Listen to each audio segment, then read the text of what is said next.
Hello friends, आज बनाने वाली हूँ मैं ब्रेड पिज़्ज़ा, बच्चों का फेवरेट।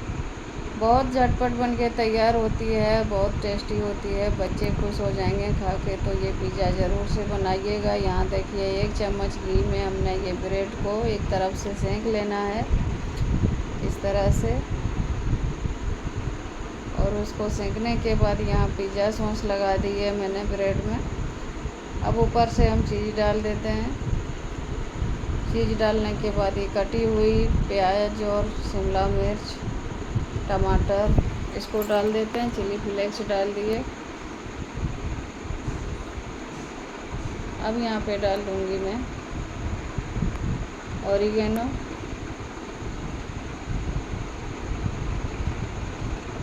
ऑरिगेनो डालने के बाद उसी तवा में हम ये ब्रेड को धीमी आंच पर हमें सेंक लेना है चीज़ मेल्ट होने तक। ये लीजिए, झटपट पिज़्ज़ा बनके तैयार है। बच्चों को टिफ़िन में भी दे सकते हो और बच्चों को डिमांड पे ये झटपट बना के खिला सकते हो। वीडियो पसंद है, लाइक शेयर सब्सक्राइब।